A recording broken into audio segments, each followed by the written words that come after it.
Mr. Speaker, during my presentation to this Honorable House on the appropriation bill in April this year, I spoke about the elephant in the room. Unfortunately, the elephant, the rising prices of goods and services, is still an occupant of the room and will unlikely make its exit in the near future. Mr. Speaker, the dual shocks of the COVID-19 pandemic and the Ukraine-Russia war have led to a plethora of adverse negative shocks to small island states like St. Lucia. Chief among them being the supply shortages of key goods and high levels of inflation, which have largely been transmitted through the price of oil and oil derivatives. Mr. Speaker, at the beginning of January this year, the price per barrel of crude oil was US $83.22. As of June 17, 2022, the price per barrel was US $109.56. This represents an increase of 32% or US $26.34 per barrel. Being a small open economy where almost everything has to be imported, the rate of inflation as at March 2022 was 5.5% and climbing. The prices of goods and services within the major categories of consumer basket all recorded increases except for one, clothing and footwear. Mr. Speaker, and I will go and give a little bit of a breakdown. Food and non-alcoholic beverages, percentage change from January to March 2022 versus January to March 2021 is 3.6%. Alcoholic beverages, tobacco, and narcotics, 1.7%. Clothing and footwear declined by 4.9%. Housing, water, electricity, gas, and other fuels rose by a startling 16%, Mr. Speaker. Furniture, household equipment, 6.3%. Health, 3.6%. Transport, 8%.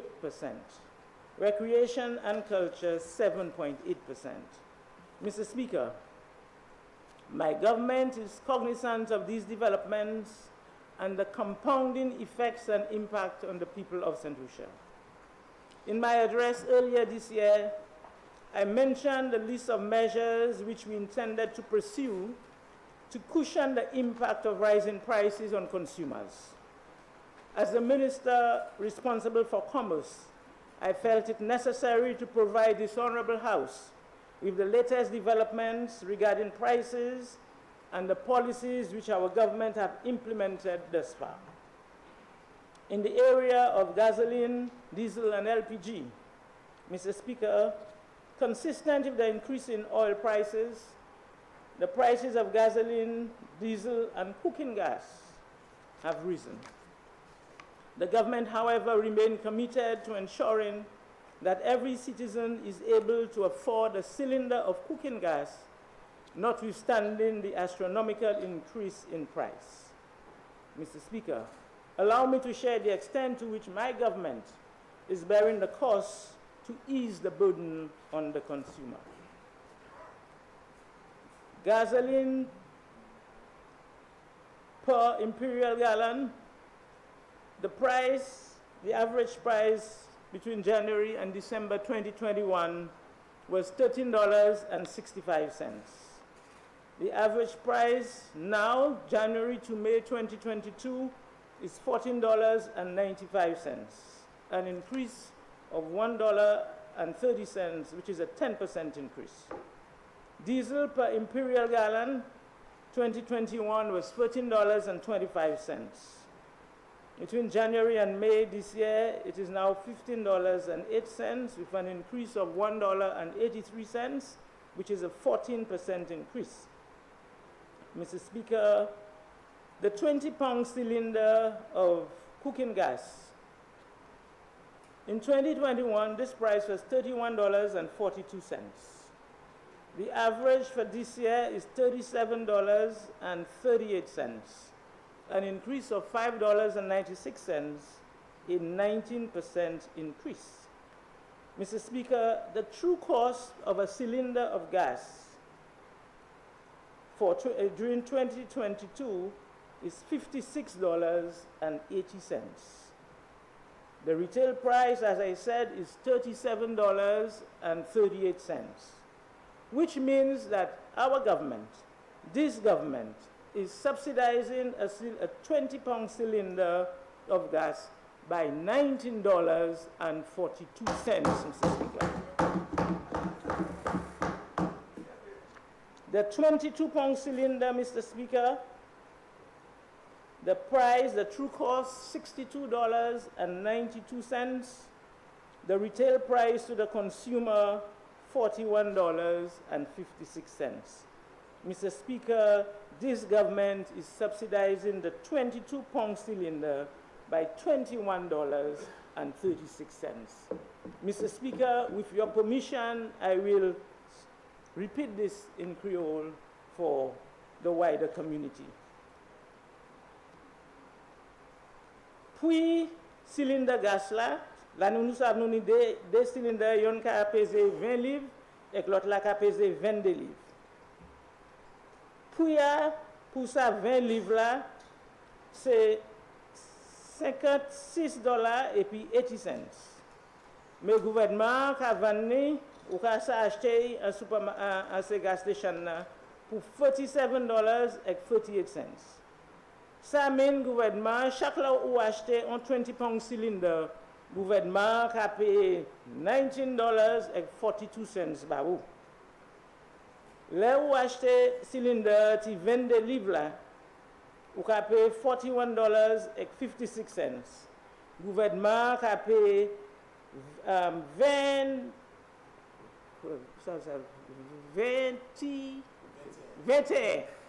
dollars et 40 sous.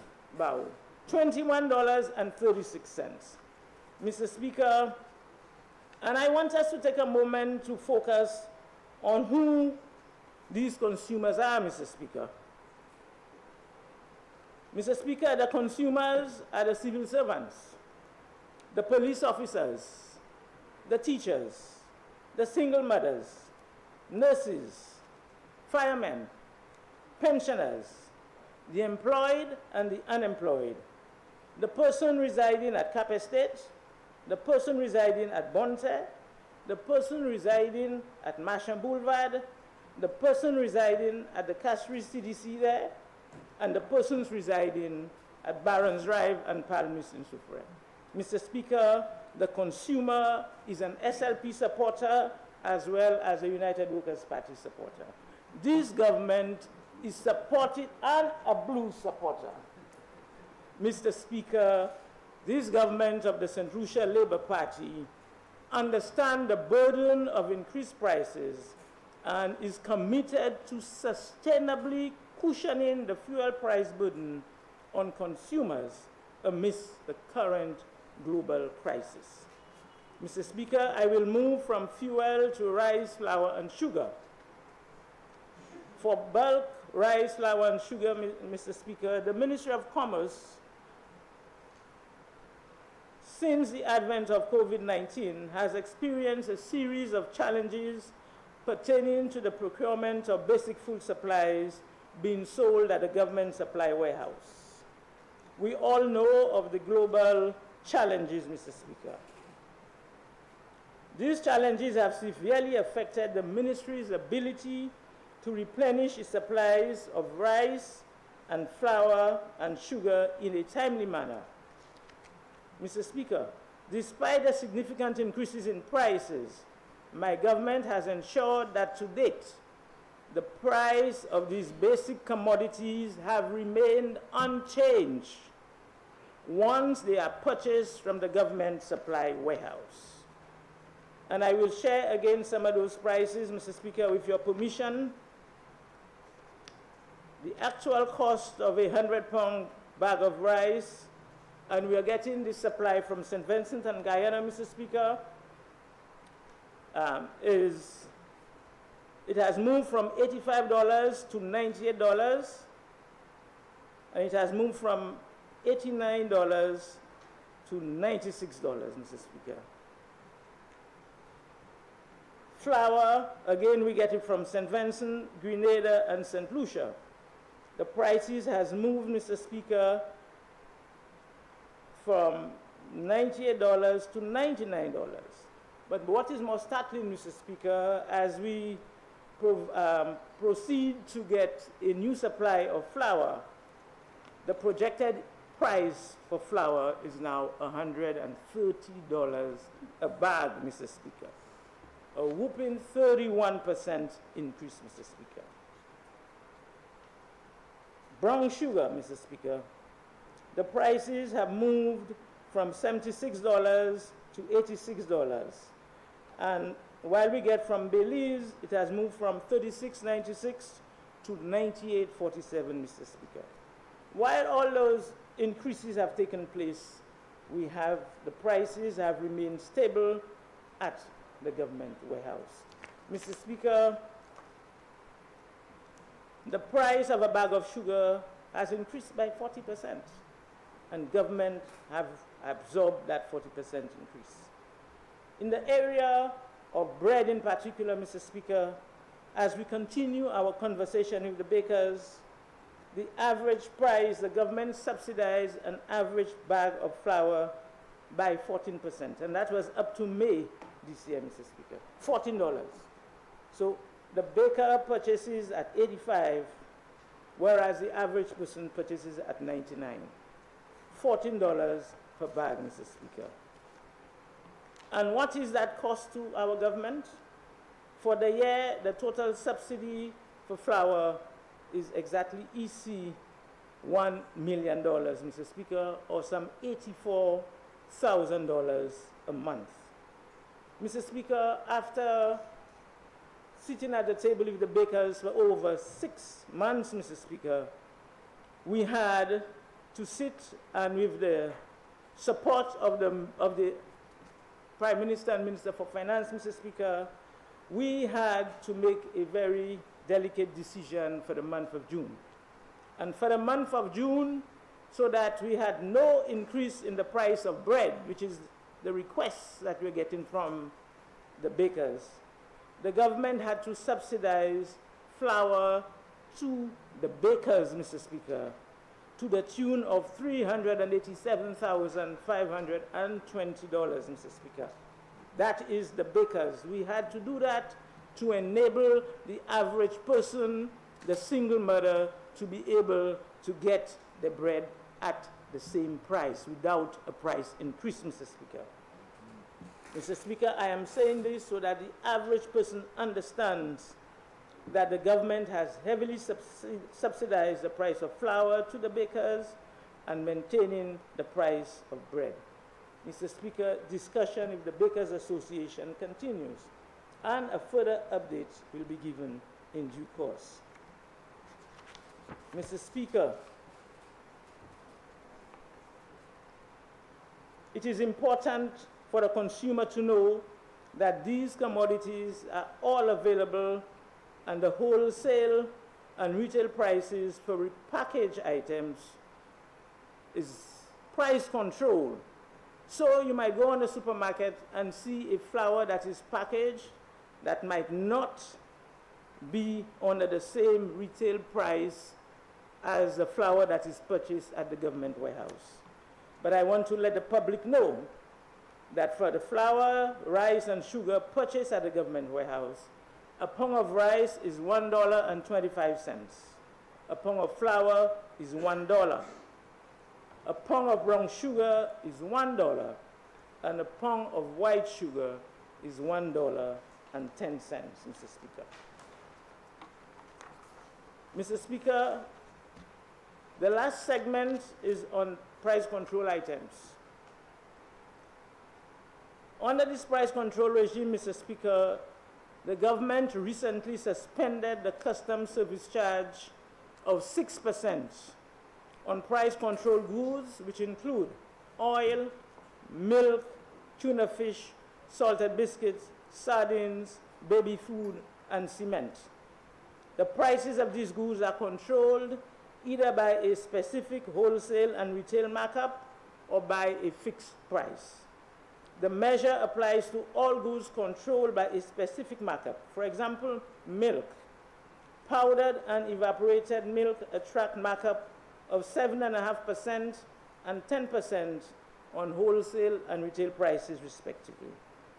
Therefore, the price of those goods, Mr. Speaker, at the supermarket, small shops, or any retail wholesale outlet should not exceed the prices approved by the Consumer Affairs Department.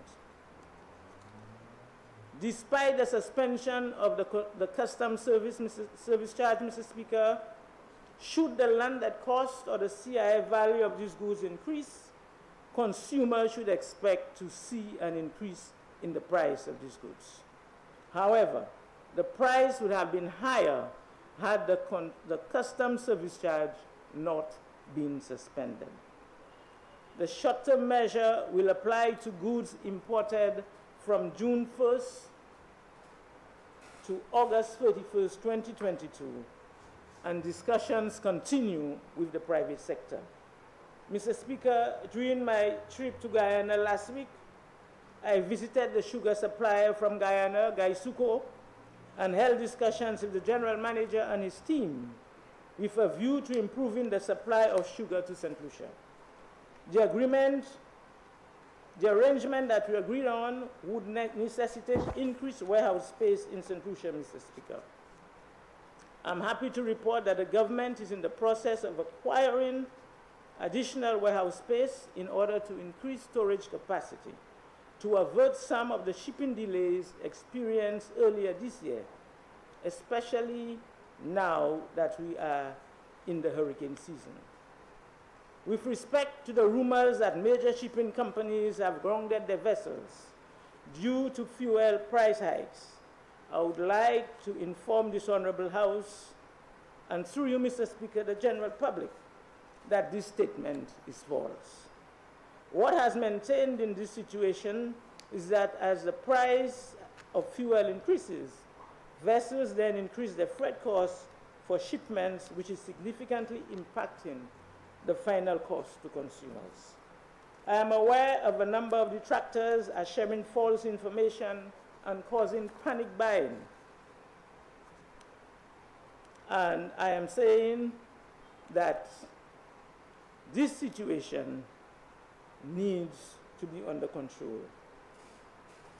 Mr. Speaker, the ministry has received commitment from all parties, including distributors, manufacturers, service providers, retailers, supermarket operators, the bakers, grocery shop operators, that they will continue to work collaboratively with the government throughout this difficult time to continue to supply goods and services to the people of St. Lucia.